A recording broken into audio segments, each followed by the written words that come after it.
தொடக்க வேளாண் கூட்டுறவு கடன் சங்கத்தில் பெற்ற பயிர்க்கடன்களை தள்ளுபடி செய்ய வேண்டி இன்று மனு கொடுப்பதற்காக நடக்கக்கூடிய இந்த ஆர்ப்பாட்டத்திற்காக கூடியிருக்கக்கூடிய உழவர் உரிமை இயக்கத்தினுடைய நிர்வாகிகளுக்கும் உறுப்பினர்களுக்கும் பொதுமக்களுக்கும் மற்றும் இங்கு நமக்காக வந்திருக்கக்கூடிய செய்தியாளர்களுக்கும் காவல்துறைக்கும் எனது முதற்கண் வணக்கம்.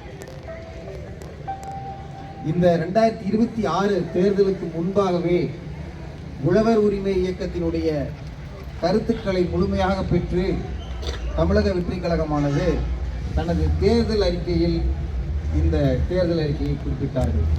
இதுபோல விவசாயிகள் சம்பந்தமான பெரும்பான்மையான தேர்தல் அறிக்கைகள் தமிழக வெற்றி கழகத்தினுடைய தேர்தல் அறிக்கையில் நாம் கொடுத்தது இடம்பெற்றிருந்தது. நமக்கு அதுவே ஒரு மிக்க மகிழ்ச்சியாக இருந்தது.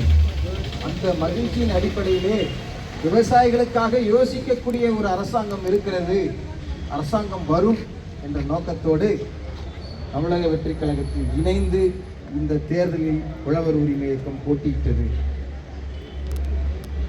நான் வெற்றி பெறவில்லை என்றாலும் தமிழக வெற்றி கழகம் வெற்றி பெற்று இன்று திரு ஜோசப் விஜய் அவர்கள் முதலமைச்சர் அரியணையில் இருக்கிறார்.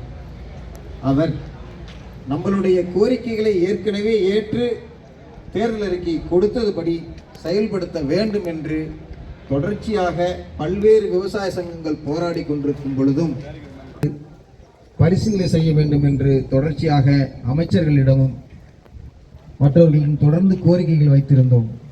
ஆனால் மற்ற அரசாங்கத்துக்கும் எங்களுக்கும் வித்தியாசம் இல்லை என்பது போலவே இதுவரை தாவேக அரசும் விவசாயிகளுடைய கடன் தள்ளுபடியில் போய் கொண்டிருக்கிறார்கள். இது சரியான அணுகுமுறை அல்ல. எனவே தமிழக வெற்றி கழகம் இந்த தேர்தல் அறிக்கையில் கொடுத்தபடி இவர்கள் இந்த கடனை தள்ளுபடி செய்ய வேண்டும்.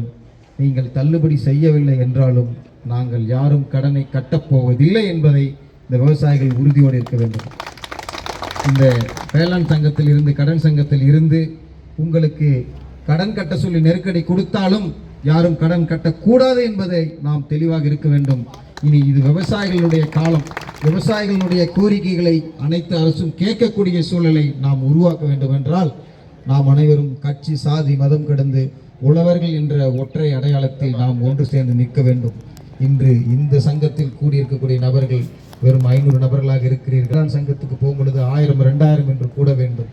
அதற்கு அனைத்து விவசாயிகளும் ஒத்துழைப்பு தர வேண்டும்.